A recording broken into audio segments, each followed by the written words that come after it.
everybody, I am gonna show you an E4 opening, and I am so excited because actually my Grandmaster dad helped me out a lot with this theory. I mean, this is a lot of his lines, and you know, I've been looking at them with him. So let's go ahead and get this going. Let me go ahead and add this. I'm gonna go ahead and show you what I've got with the Smith Morra, and here we go.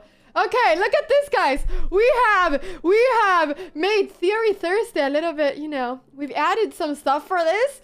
So, what I will be showing you are just some really tactical ideas in the Smith Morra. So, I'm excited about this. I'm excited. I'm also going to play a little bit of Smith Morra myself today. I think that's going to be really fun. I want to try it out because I haven't ever played it. So yeah, Wikipedia says played a lot at club level, rarely at GM level. Yeah, but I would say club level. I've seen a lot of 2300 players playing it competitively as well. So I think that maybe a 2700 wouldn't play it. But I mean, if there's any 2700 over here, why are you listening to my Theory Thursday, you know? You have your own theory. If there's any 2700 here, then just, you know, you can go ahead and teach me, you know? So, thank you, Santa, for resubscribing 10 months. You played a lot without really knowing the theory. That is really awesome. Yeah, that is really awesome. Basically, Smith Morra starts with going E4, everybody. Smith Morra starts with going E4, so you go E4, and now, I mean, black can do lots of different things. Obviously, black can go E5, C6, that's not C6, that's F6. Black can go E5, C6, black can go tons of different things, but the Smith Morra can be played after black opens with C5, which is the Sicilian. And in this position, everybody, in this position, if you want to enter an open Sicilian, you typically go for something like knight f3, and then there's lots of different lines, etc. But the Smith Morra, what you want to do is that you want to attack the center immediately. You want to attack this pawn immediately. And just, you know, just kind of do it before black starts getting their pieces out. So what you do is that you go d4 in move number 2. You go d4 immediately. And now you may think, well, this looks a bit weird because after c takes d4, if queen takes d4, then this queen is going to just get, you know, kind of, it's just kind of going to be like the Scandinavian. The queen is dancing around the board without knowing where to go, right? And that is the reason why you do not take this pawn, because the queen gets very, very weird in the center. But instead you go c3, and you basically give up that pawn, and you simply try to exchange this pawn now for your c pawn. So what's going to happen is that you're going to get the whole d file open, and that is why this is a gambit, because you're giving away your d pawn. And that is basically why it's called a Smith Morra gambit, because you're giving away a pawn. And now, you know, black needs to basically take this pawn, because if they don't take that pawn, then white is just going to take this pawn, and you're going to have a beautiful center. Like, let's say, for instance, black went knight c6. This would be a disaster, because after c takes d4, you're just going to get a beautiful center, and you're going to get everything you want. So black, basically, when you go for a Smith Morra gambit, black needs to, you know, get into it and continue on your path. So that is why black basically needs to take on c3. And in this position, you just take back with the knight, because you want to develop a piece. And if you would take with this pawn, then you would just have an isolated pawn, right? So this would just be really bad. So you want to take back with the knight and develop a piece at the same time as you're taking it out. Action, thank you for resubscribing for 20 months. That is amazing. You're watching the YouTube video now. Thank you, Action. We miss you. Hope that Mark is amazing. Thank you for being here for so long. Thank you for 20 months. So knight takes c3. You're developing your knight, and then black can now do different things. The absolute most common move in this position is to go knight c6 as black. Just developing a piece, and you're also stopping e5. If, for instance, black now went knight f6, then you could go e5. So that is why black a lot of times goes knight c6 to avoid e5 and then be able to go knight f6. So this is a very, very, very common move. Another move that could be played in some levels is e5. And this move right here has an issue. And this move always has an issue, which we're going to see now in this Smith Morra, because this move can be played several times. And it's that now this square gets super, super weak for black, because there's no pawn that can, you know, defend that square. So if you ever get a knight up over here, it's going to be impossible to kick it away for black. Smith Morra has only 30. No, Sid. No, it doesn't have a 30% chance of winning. It is not the truth. No, you cannot do statistics like that. You cannot do statistics like that. The Smith Morra is a good opening. Is it a good opening for 90% of us? Yeah. Is it a good opening for, you know, maybe a 2700? No, but it's a practically good opening. So there is no statistics that say that there's this % chance of winning. Smith Morra is an opening like any other else. It's just about you. It's just about if you like it. If you like the Smith Morra, you're going to do 100 times % better with it than with the London. But if you hate the Smith Morra, you're going to do worse than what you're going to do with another opening, you know? So it's just about what you like. If you like this, I would recommend you to play it. If you don't like it, then don't play it. It's simple as that. It's just about what you prefer, basically. It's a gambit. Well, it is a gambit. It is a gambit. But that is why it can be very efficient if you know what you're doing. Many gambits are very scary to play against if you know what you're doing. So if I'm playing with the black pieces and I don't know how to play against the Smith Morra, which is the case, you know, then the Smith Morra is going to be a fantastic opening. I hate playing against the Smith Morra personally. I lose 80% of my games against it. And that is why I've never really talked about it, because I don't want you to play it against me, because I lose so many games against it. I think it's so annoying. I think it's really annoying to play against. All right, so let me just continue. I just wanted to make that clear so you guys didn't think that I'm showing you a horrible opening. So basically, yeah, so as I was saying, getting your knight out on move number 4 is the most common thing to do. But if you go e5, which is also a relatively common thing that black could do, then the issue is that then the good thing for you is that you're going to have this square for your knight forever. So the d file is going to be open. This pawn is going to be a backwards pawn. You guys can see that there's no pawn that can defend it. So this pawn is going to be kind of weird throughout the whole game. And you guys can just develop very quickly. So we can just go knight f3, for instance, getting the pieces out, knight c6, and then we can just get bishop to c4. And a lot of times in this Smith Morra, you want to get the bishop to this diagonal because look, it's looking at this pawn on f7, and this can be very, very, very, very annoying for black.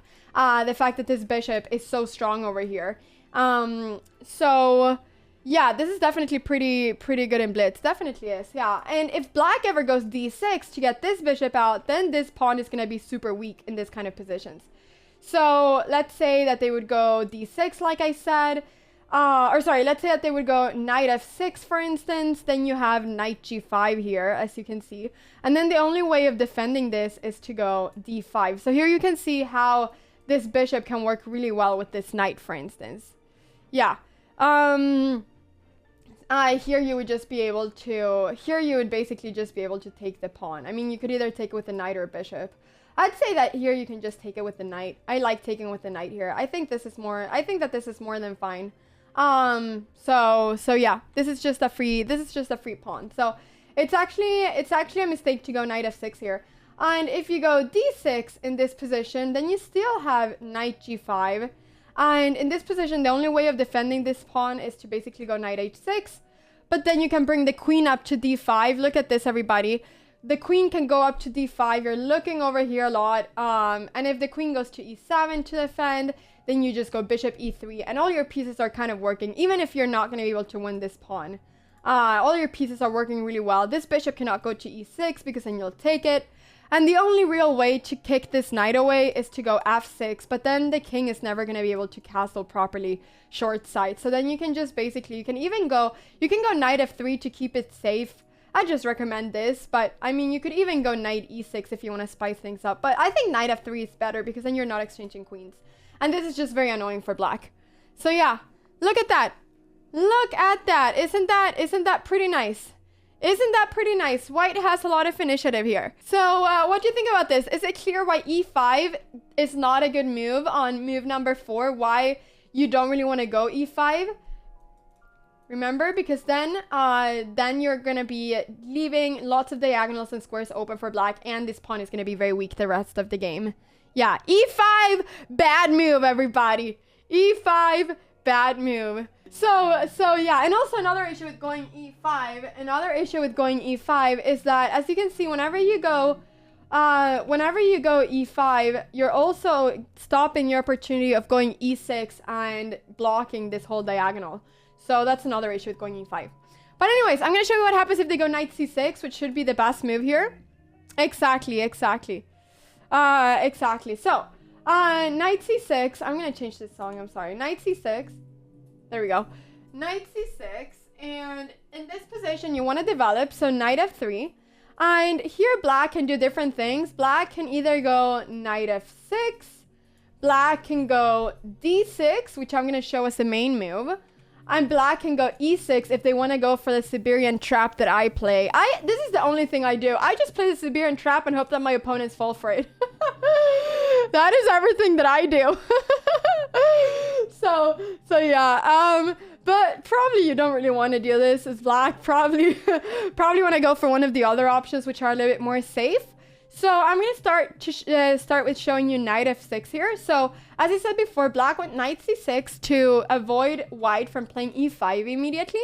The issue here is that if you would go e5 now, you could do it, but I wouldn't really recommend this move. I think that it just gets the knight goes to g4. There's going to be a bishop up to f4, d6. I think that black is able to equalize very quickly then. By just exchanging the whole center. So instead, I'm going to recommend the move bishop c4 over here after knight f6. You're once again putting the bishop on this diagonal. And here, the most common move for black is to go e6. So e6 is a very common move. And the idea is just that you're blocking this whole diagonal, right? So at some point, you're going to want to go e6 just to block this diagonal. Because this bishop is just going to be so strong otherwise. So, I mean, e6, if they go e6 or d6, it pretty much transposes because black is basically always going to go e6 and d6 at some point. So, now we're going to castle. And the reason why we're castling is just because you got to castle at some point in the game, right? You want to bring your king to safety.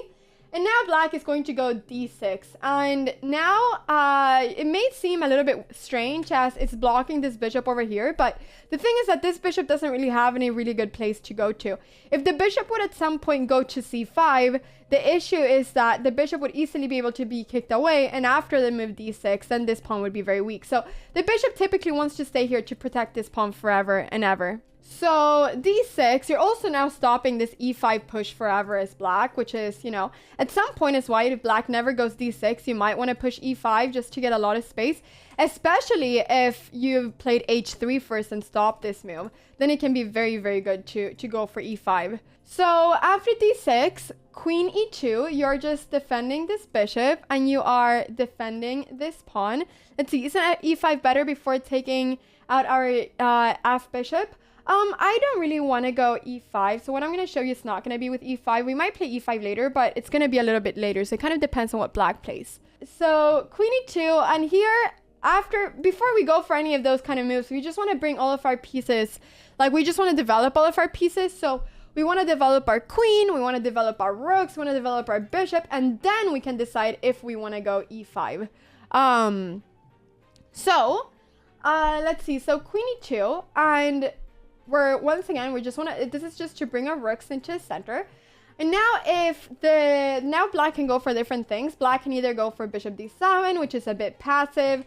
Black can go for a6 to stop knight b5. A lot of times white wants to go to b5. Black can also go for, well, I think these are moves that I'm going to show you, right? Yeah, these are moves that I'm going to show you. So either bishop d7 or a6. Yeah, exactly. If bishop e7 in this position, then you just go for the same idea that I'm going to be showing you. You just bring your pieces out, you go rook d1, and if something like castles here, for instance, then you can start going for e5, right? Because the rook and the queen are in the same file. So you typically want to bring this queen out. So this is going to transpose to a lot of things that I'm going to be showing you. And that is another idea with putting the bishop on d7, that then you're blocking the rook from attacking the queen. So, lots of moves. Yeah, there's several moves. There's several moves. Alright, so I'm going to start by showing you bishop d7. Then you go as white. You go rook d1. This is the same idea as always. It's very simple to know what ideas you want to have in the Smith Morra. You want to bring your queen out. You want to bring all your pieces out. And then you want to bring your rooks to the center. So, rook d1. Now, you are kind of threatening perhaps to go e5 and pinning everything over here. So, queen b8 is a very common move in the Smith Morra in general as black. h6 for black. Now black can go h6, so if black would go h6, then white would be able to go bishop f4, for instance, and attack this pawn. And then black might go e5, bishop e3, but now once again, you see that now this square is going to be free for white. So this is once again going to lead to, I like this for white. I like this for white. You're going to be playing against this pawn the whole game. You're going to be looking at this pawn, and this pawn is going to be a great weakness. And you're also going to have some great squares, and this bishop is going to be super amazing towards f7. So this is kind of how you would play it in that way. Queen b8 looks so unnatural to me. I know queen b8 looks very unnatural, but if you know how to play against a Smith Morra with black, then a lot of times you would go queen b8. That's a move that I go for all the time. It's a very common move. And the reason why you go for queen b8 instead of queen c7, which looks perhaps like a more natural move, is because if the queen is on c7, then in a couple moves, after bishop f4 and rook c1, the queen is going to have to move again, because the queen is going to be in the same file as the rook again, and then the queen will have to go to b8, because b8 is the only square where there's no open file in front of it. So that is the reason why queen b8 is played. Do you guys know what I mean? And there's also lots of knight b5 ideas here. Exactly. So that is why the queen is also very misplaced over here. Yeah, cool. So that is why queen doesn't go to c7. So queen b8, everybody. Queen b8. And now the move that I would recommend this white after a queen gets out of here is just to go bishop f4. Same idea as always. Your ideas as white don't really change. You bring your rook to the center, and then you go bishop f4 to attack this pawn. So now you're threatening to go knight b5 at some point and put more pressure into this pawn. And it's not so easy for black to defend it without going e5 and opening up for our beautiful bishop. So after bishop f4, very common move is to go knight e5. This is a very common way of defending as black. This d6 pawn just to block this bishop's movement. So knight e5 is a very common move. And this is when the fun starts, everybody. I'm going to be showing you some cool tactical lines over here. This knight is now attacking this bishop. We could take over here. We could take, and sometimes we do want to take with either the knight or the bishop. But in this position, when the bishop is on d7, I'm actually going to recommend to go bishop b5 over here. And the idea is that if the bishop takes on b5, and if the bishop takes on b5, then there's going to be knight takes b5, and then this pawn is going to be extremely vulnerable. And we're also threatening to go rook c1, knight c7, and this is just going to be very annoying. If, for instance, a6 in this position, we can actually go for knight takes e5. And if pawn takes, we can actually go, and this is really nice, we can actually go rook c1, threatening knight c7 check. This is quite complicated, but listen carefully. And if pawn takes, we have queen takes check, king e7, bishop g5, and it's almost going to end up being a checkmate over here. Look at that. Isn't this beautiful? Isn't this beautiful, everybody? Isn't this beautiful? Once again, that's why I, in this position, recommend, instead of taking over here or doing any of that kind of stuff, to go bishop b5. Now, bishop takes b5, which is the move that I was showing you. This is a mistake for black. Black should not take this bishop. Instead, black should probably go for something like either a6 or bishop e7. Let's say that black goes for bishop e7. Probably they should go for a6. Bishop e7 is actually also a mistake that I'm going to be showing you now. So if black goes for bishop e7, just to develop in castle, then in this position we have knight takes e5. And after pawn takes e5, this is another trick, everybody. This is another trick. Bishop g5 over here.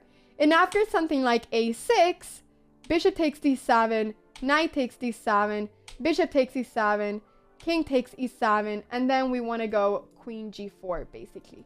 And then we're just going to be able to just go ahead and, you know, this queen is going to be very nice here. It's going to be attacking this pawn. It's going to be hard to defend this pawn. And this king is very vulnerable over here. So this is just very unpleasant for black, basically. Yeah. Sicilian getting destroyed. So, yeah. So this is, so once again, so if the bishop goes to e7, we can just take. And then we can go ahead and go for this bishop g5 idea. So yeah, bishop g5 once again. And if a6 to kick it away, let's say that they wouldn't go a6. Let's say that they would take on b5. Then you're just going to have queen takes b5, and this is going to be a complete disaster because the king will go to f8. You'll be able to take over here, and then you're just bringing in your rook. Look at that.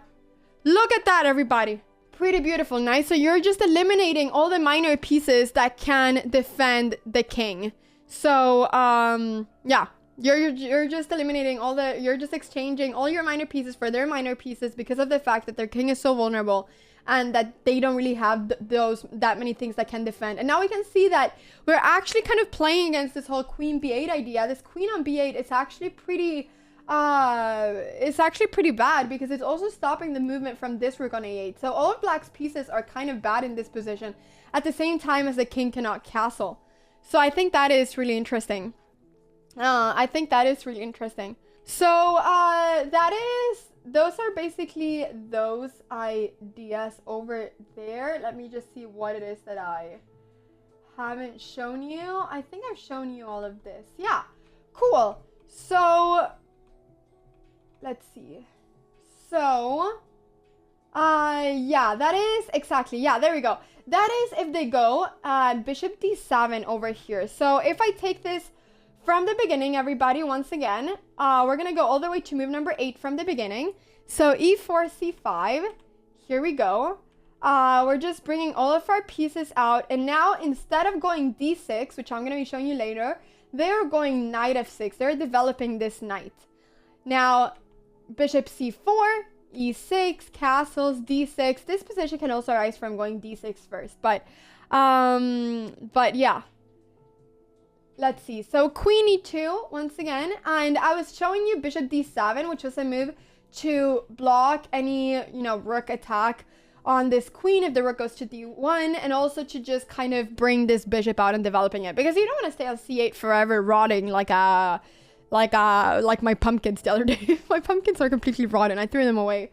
Poor pumpkins. I like them. Yeah, you don't want to be a pumpkin and just rot on c8. You want to get out. But let's say that they wouldn't do that. Let's say that black knows that you at some point want to go knight b5 and you want to go for all those ideas, or you want to go for bishop b5. Then a6 also makes a lot of sense. And then it's going to be the exact same thing for white. White is going to go for the same thing. White is going to go for rook d1. Now, because this bishop is not out, the queen cannot go to b8 immediately. So the queen is going to have to take this path to b8.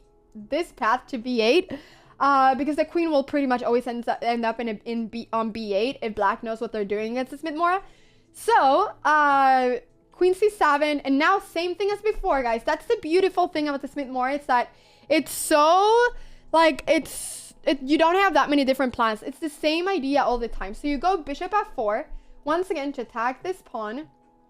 And now black can once again do many things. Black can either go bishop e7 to try and castle as soon as possible, or black can go knight d7 to, for instance, try to get another knight over here. This is very common, this idea of like rerouting the knight to like bring all your knights to the center to just kind of reinforce them. If this knight would go here immediately, then you just be able to go for something like, actually probably this is quite nice. This is quite nice. You probably would in this position have bishop b5 check, I believe. Which is actually just very, very nice. And the idea is that if takes, you have knight takes e5, pawn takes e5, knight takes b5. This is incredible. Look, these are ideas in a lot of these moves, or in a lot of these lines. Queen a5, bishop d2, you're kicking this queen away. And if queen b6, bishop e3, you're moving this one, and then you are going to be able to go queen c4, and you're going to be able to go for this. You can see that because the bishop has not developed, the king is very unsafe in the center. Look at that, everybody. Look at this position. There's not really any way of properly stopping knight c7 check. So even if we've given a piece, you have this. So you can see there's lots of really cool ways of sacrificing something and getting a lot of play back for that. So because of these kind of tactical ideas, a lot of times you don't want to go knight e5 immediately. Thank you, Lord King, for resubscribing for months. I really appreciate that. Thank you. So because of that, a lot of times you don't want to, you know, bring a knight up immediately, which is why you a lot of times go knight d7 and then bring your knight when it's being reinforced. So let's look at knight d7. which is a common move. Then, just like always, we're going to go rook ac1, putting the rook on the same file as the queen. The queen is going to go to b8, just like always, same ideas as always, just going to the only place where there's no open file in front of it. And then we're going to go bishop g3. And the idea of going bishop g3 is just so that if at any time, you know, this knight goes up here and we take or whatever, we're going to gain a tempo. Makiko, thank you so much for resubscribing 4 months as well. Thank you. So you just basically, you're just kind of like saying, okay, I just don't want you to be attacking me when you take back here or whatever. So you're just going back. It's also a bit of a waiting move, kind of. And it's also because maybe at some point you want to go e5 and then you don't want, you know, the pawn to be attacking you or whatever. So yeah, black is underdeveloped right now. Black is very underdeveloped. That's the issue with going knight d7 as well, that it's a common idea to bring this, but right now black is very underdeveloped. So now they got to go for the plans that they had. So knight d e5. And in this position, we're going to go bishop b3. We're not going to be taking on e5. Because if we take on e5, it feels like we're just kind of right now, just kind of helping black a little bit with their development. So third highest? No, I can't remember which one I was. I was the camping one in the Myers-Briggs personality thing. Yeah. Bishop e7 just to get, you know, just to develop your pieces. And now we're going to go knight takes e5. And after d takes e5, we can see now why we wanted to have our bishop over here. And, you know, why we didn't want to, yeah, why we wanted to have our bishop over here, because now our bishop is not under attack. And now, everybody, we can also see the point of having our bishop on b3, which is that we're opening up this c file. And look at this move, everybody. Don't tell me this isn't beautiful. Look at this once again. This is a perfectly normal position in the Smith Morra. Look at this move. Open up your eyes and look at this, everybody. Look at that. All right, I am excited to show you this. I think that these moves are so cool that I'm just super excited to show you this. So, knight d5, everybody. Look at this move. You're basically just giving away a piece, and I mean, it's not even like this queen is on this c file. The queen is not on the c file, so it's not like you would be pinning this knight in that way or anything. But knight d5 is a very common move in the Smith Morra Gambit in general. When you're playing this, it's a very nice move.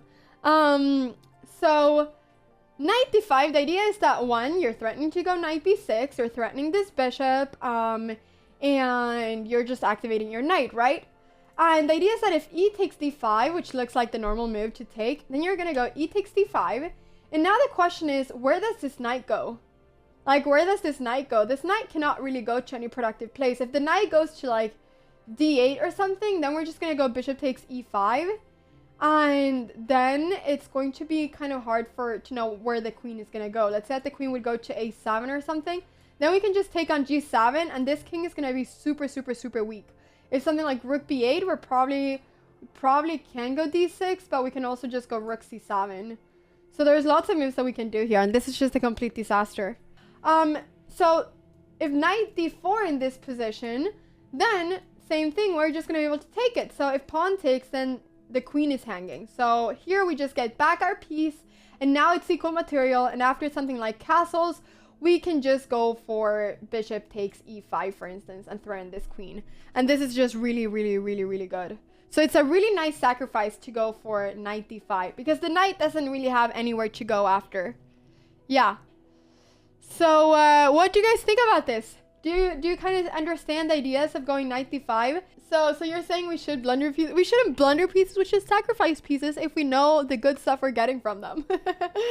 All right. So yeah. I mean, I don't really know what else I can show you. King e8, for instance, and then we're gonna go bishop takes e5. This queen doesn't have that many places to go, so maybe king a7, and now rook c7. And here you can see kind of how everything unfolds. Now this move is being threatened. A checkmate, pretty much. After king here, there's checkmate. So there's something like bishop d7. Then you go for rook takes d7, king takes d7, queen takes f7, and this is now going to be a checkmate. If there's a checkmate. Sorry, yeah, queen c7, this, and then a4 checkmate. Just look at that. Just look at that. You're given pretty much all your pieces, and now this is just checkmate. I mean, isn't this beautiful?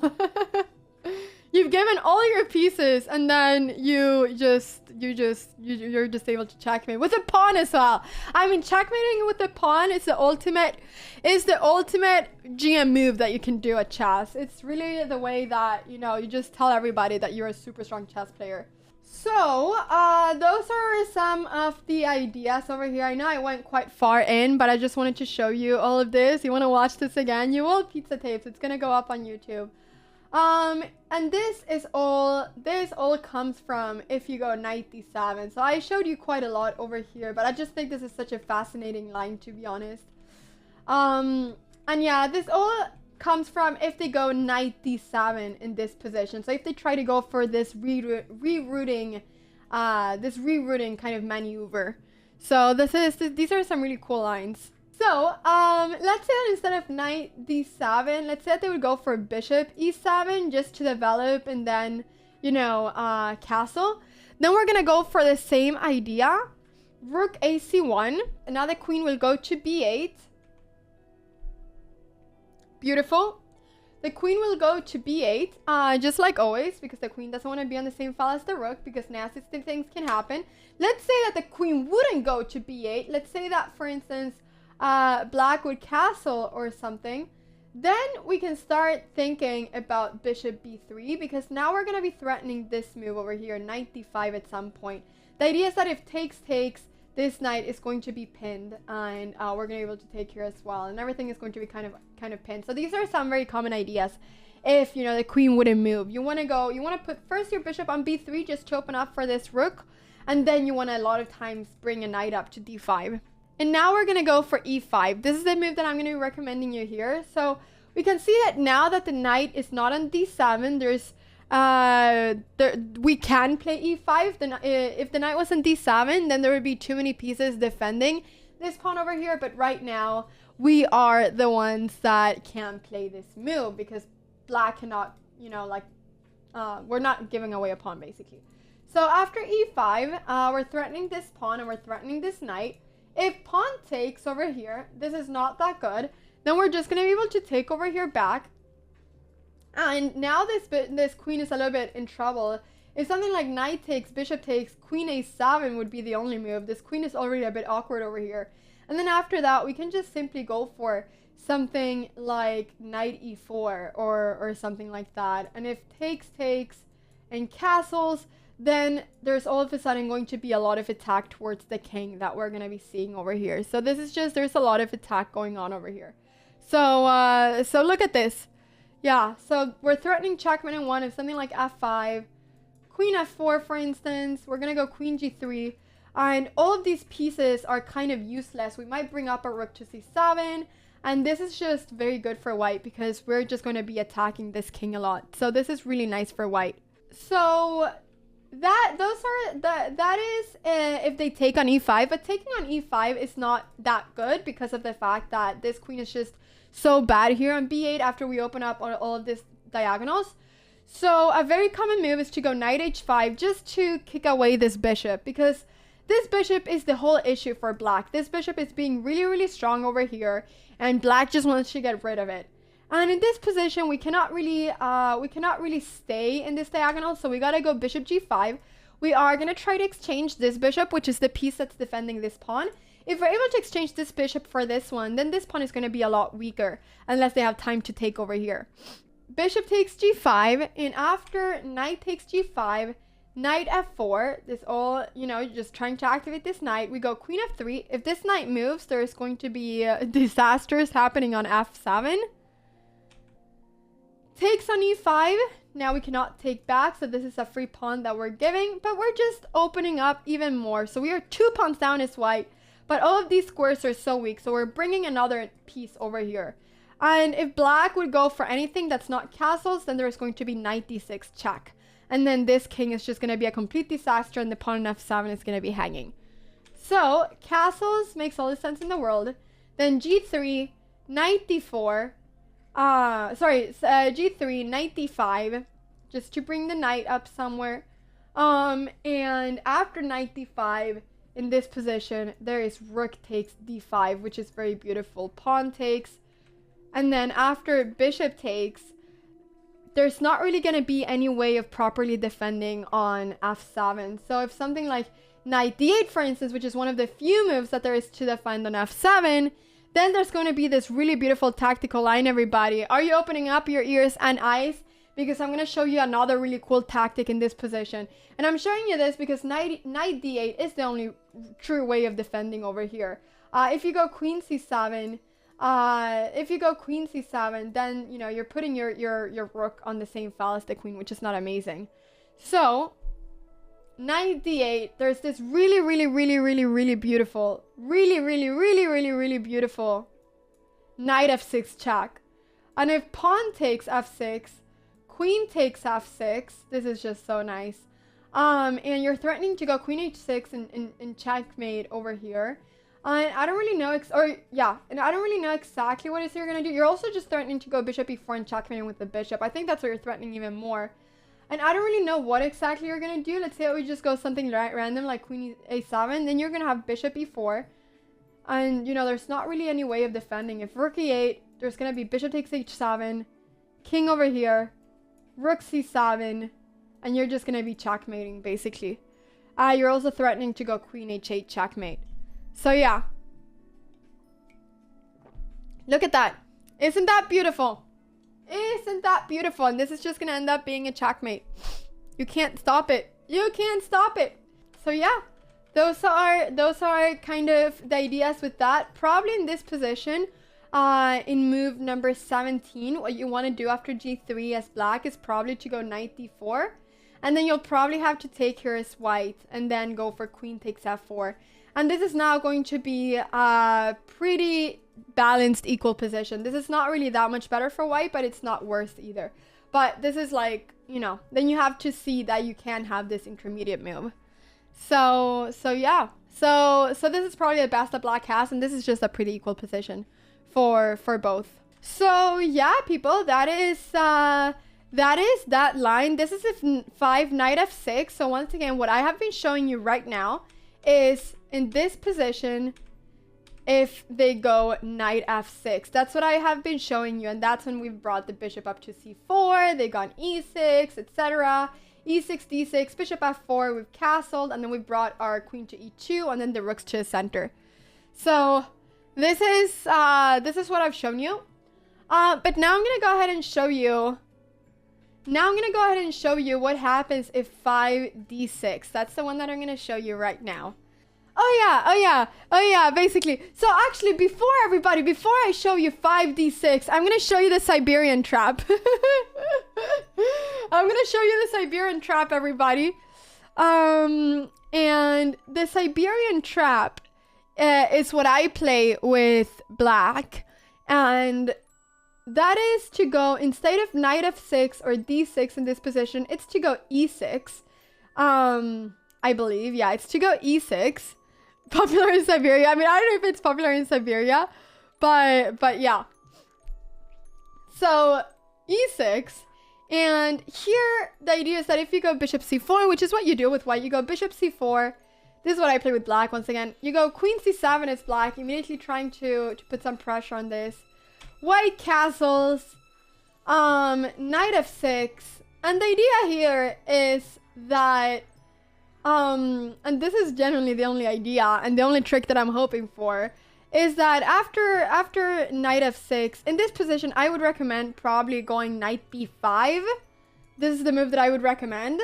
But some people, and this is a trick you need to know, some people will go queen e2, and this is the only thing I hope for as black. They will go queen e2, and then you go knight g4 as black. So you're trying to bring up your knight to e5, just like before with knight d7, knight e5. This is a very common idea in the Smith Morra. The only thing that you're hoping for as black over here is that white will go h3. This move loses for white. This is a common trap, and this is a Siberian trap, and this is a trap you don't want to lose. So then, everybody, the idea is, do you guys see a move? Is that this looks normal because you're kicking away the knight, but actually here you have this move over here, which is knight d4, and then you are threatening the queen, you're threatening this knight, And if this knight takes the knight, so if they do this, then there's going to be queen h2 checkmate. So that is the idea, basically.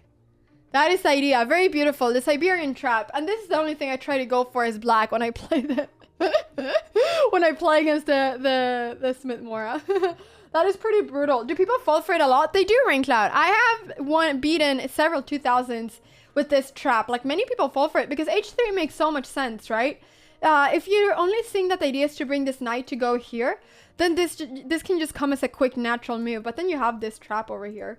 So you need to be aware of it as white if you're playing the Smith Morra. Yeah.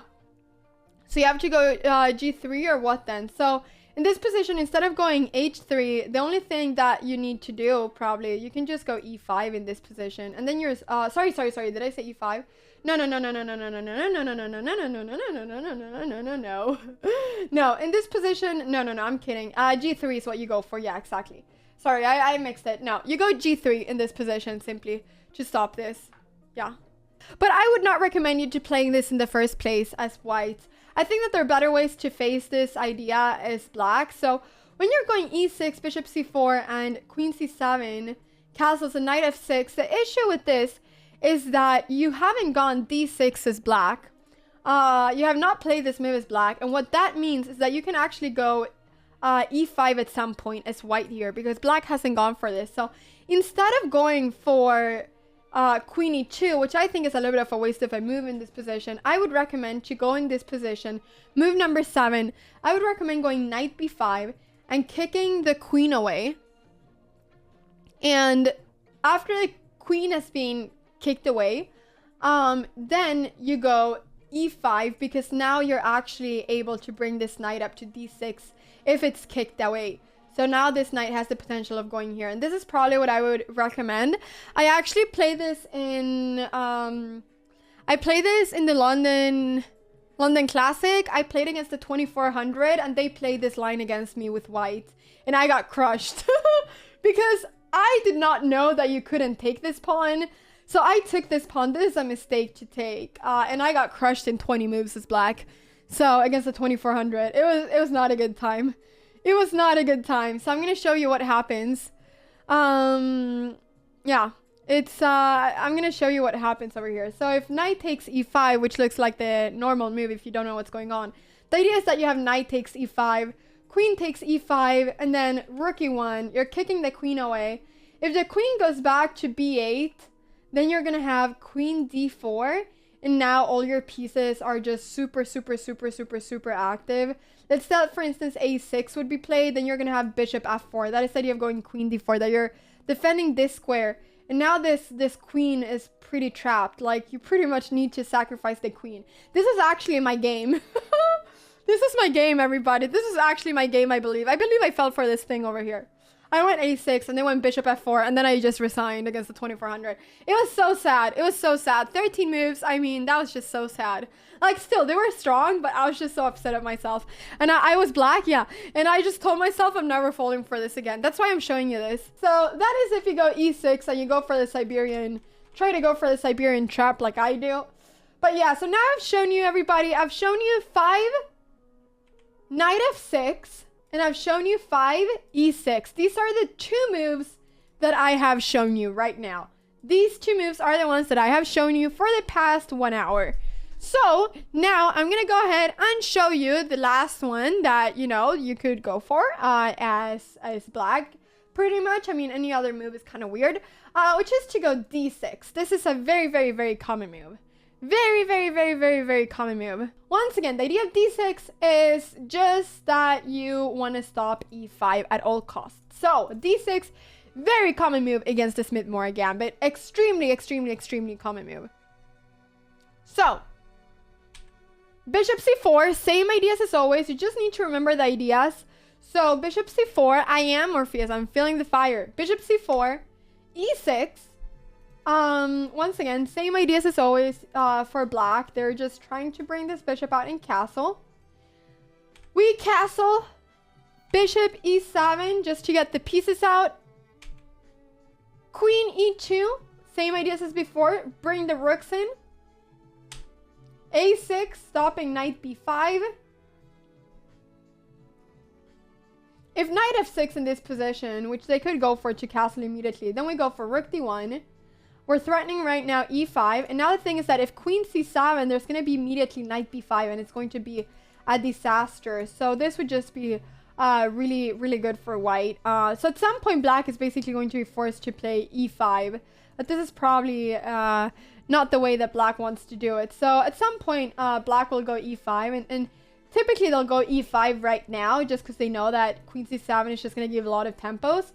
And after e5, in this position, you can just go for something simple as bishop g5, just to follow the same plans as before, basically.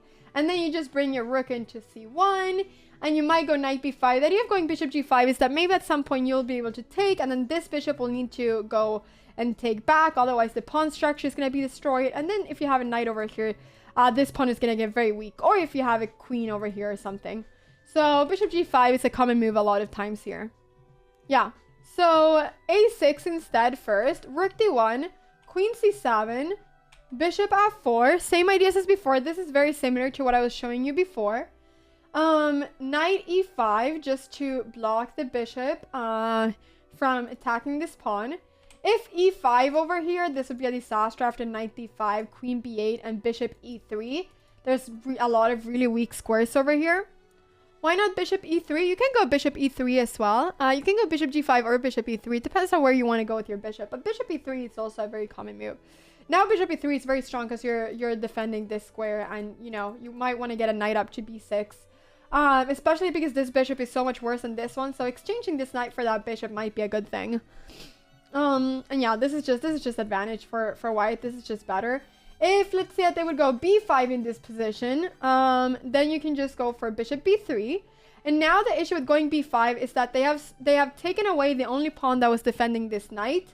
So this whole c file is going to be even weaker. So after something like bishop b7 to activate the bishop through this diagonal, then you can go rook c1. And if knight f6, then you have knight d5 over here. Same ideas as before. And now it's going to be especially strong because there's no pawn defending over here. So if e takes, then we have e takes, and this is just very, very, very good right now for black, or for white. This is extremely good. Knight d4, and everything is under attack right now. You're probably losing a piece over here. But the nice thing about this is the fact that this position is, once again, it has the same ideas as everything that we looked at before. So yeah, that is why it's nice to just look at this as well, because it's the same kind of ideas, you know, bishop c4, queen e2, you bring your rooks to the center, you put your bishop on f4 to attack this pawn, and then you just go ahead and at some point perhaps you put your rooks on the same files as the queen, and then at some point perhaps you have these kind of ideas of putting your knight on d5, because if takes, this pawn will be able to take this knight at some point. Question is, how does this bishop develop if you don't go b5 at any point? You never played knight to d5 prior to Panda, but now that you've seen that idea, maybe you'll do it at some point. But yeah. So, and then if knight f6 in this position, then just like before, we have e5 now that this knight is here. The reason why we're waiting to go e5, we're waiting for the knight to go here before we go e5, is because when we go e5, if the knight was not here and we just went e5, then this pawn would just be able to go here, right? And then there wouldn't be anything. But because this knight is now in f6, we are actually attacking this knight and forcing black to take care of this pawn somehow, or do something. Now black cannot go d5 because then we'll take here. And then if queen takes bishop, we'll just take this one as well. And that's just, yeah. Okay, maybe we won't take there. Maybe we'll start by taking here. But still, you guys know what I mean. Like, it's not really something we really want to do. So, yeah. Awesome. So, now you need to take care of this. And once again, if d takes e5, it's always going to be pretty bad to do that. Or it's at least going to be comfortable for white, because in all of these kind of positions, it's very, very, very, very, very annoying to have a queen over here. The queen doesn't really know where to go. So this would just be pretty good for white. Probably you can just go rook c1 and just activate your pieces. And this is just very comfortable. And if castle's in this position, if you wouldn't take over there, then you have this very nice tactic, which is knight g6. And if something like, if this queen moves, then, you can take this rook. Right now we're threatening both the queen and the rook. And if something like e5, then we can just take back this thing. And let's say they would go bishop d6 just to go ahead and pin our knight and everything. Then there's actually this move over here. Rook takes d6, takes, and then knight g6. And this is going to be pretty much equal. Yeah. This is going to be pretty much equal. So yeah. But yeah, this will be going up on YouTube. Exactly. Thank you, Igram, for gifting a sub to Vent. I really appreciate that. Thank you. So that is that. So lots of different moves that there are. But you can remember that whenever they go knight f6, you can perhaps go e5, especially if the queen is on c7, because the queen is just so vulnerable over here. So anyway, so knight e5 therefore is a common move. And in this position, bishop takes e5, d takes e5, rook ac1, same ideas as before. We just put the rook on the same file as the queen. And and then after queen b8, just like always, there's going to be a really nice move now. Bishop b5 check. Look at this. Look at this. This is a little trick. This is a little trick, which is very nice. And we can see once again the issue of this king not having developed. So if bishop b5 check, if takes, this is really good for us, because after queen takes b5 check, and king f8, there is simply here just knight a4.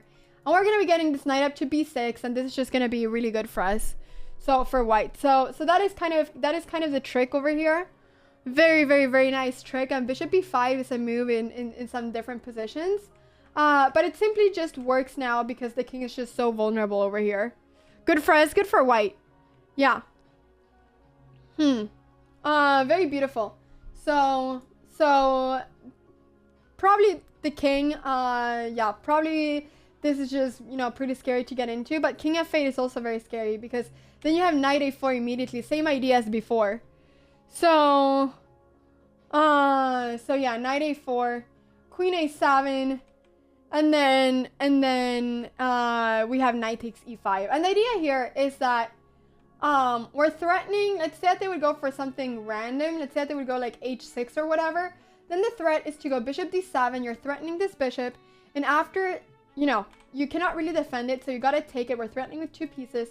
And after takes, knight takes, and king over here, and there's gonna be knight b6, and you're just bringing all your pieces into life, and you're gonna be getting a queen to c4. There's so many different ideas over here. Maybe not here immediately, but there's just so many different ideas, and it's really beautiful. Queen c4, queen a4 could be a good idea. So yeah. So yeah, that is that. Those are some of the ideas, but let's say they would go g6 just to, g6 just to get a little bit of space for this king. Then in this position, you can just, you know, you can go for the same idea of bishop d7. You can also go for knight b6 over here, threatening this bishop. Only move is to go for queen takes, and you're just going to be winning here. You're just going to be winning here a queen, because after rook takes c8, you have knight d7, check, and this is a fork, and you're winning the queen over here. So yeah, there we go. So these are just some few traps that exist in this position, and yeah, it's just hard. I mean, it's a hard position to play as black because black hasn't castled. So did I show the decline lines too? No, I've only shown the Smith Morra accepted, and it's the only one that I'm gonna show. If you're gonna play decline, then it's just gonna get into so many different openings. So I think it would be kind of hard, but yeah.